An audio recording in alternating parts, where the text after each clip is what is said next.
A bizarre sight for American Airlines passengers on their way from the Caribbean back to Charlotte. The vice president and his wife sitting in coach. Look, they had masks on. He had a hat on, so maybe some people didn't notice. But he also had Secret Service with him, so... And the Secret Service agents are like, we're flying coach? We've been on Air Force Two for 4 years. What's going on here? Like, yeah, how did we draw this duty? No. On the other hand, they were in St. Croix, so... Well, that's true. Yeah, but yes, the vice president, things have changed. Well, wait till you hear, Charles, this ain't the half of it. We're going to get into it in a minute. Wait till you hear the other part of this. Once they get home, wait till you hear what happens then. But... Mike Pence has been a civil servant for much of his adult life.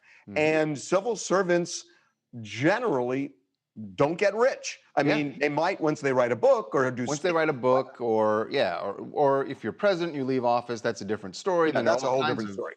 All kinds of money-making opportunities. But Mike Pence, is a reasonable guy, I guess, when it comes to as far as spending.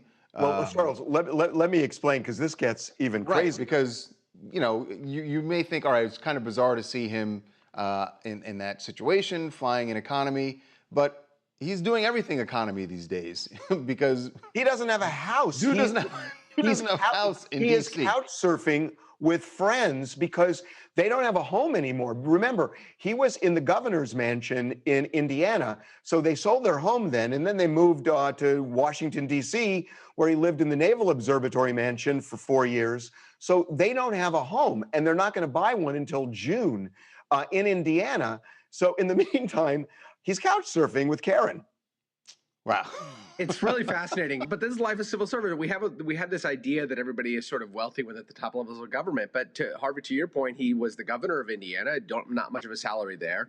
He was vice president. I think he earned a couple $100,000 a year there, but he has expenses on top of that. And I think he's got a little bit of money, but he's not rich by any stretch of the imagination. And first class or business class tickets, especially internationally to St. Croix, are really, really expensive.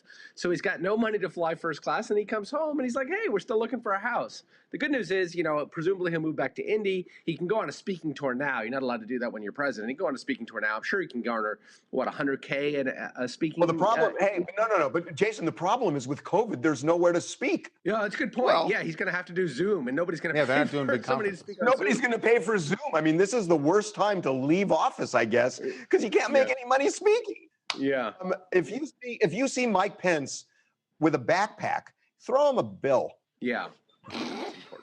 Hey, this is Sakura and Emilio, and we're here in St. Pete, Florida. And Mike Pence, all I got to say is, whether you're riding coach or Air Force One, you're coming back from St. Croix. So just be happy, because I wish I was there today. It's freezing here.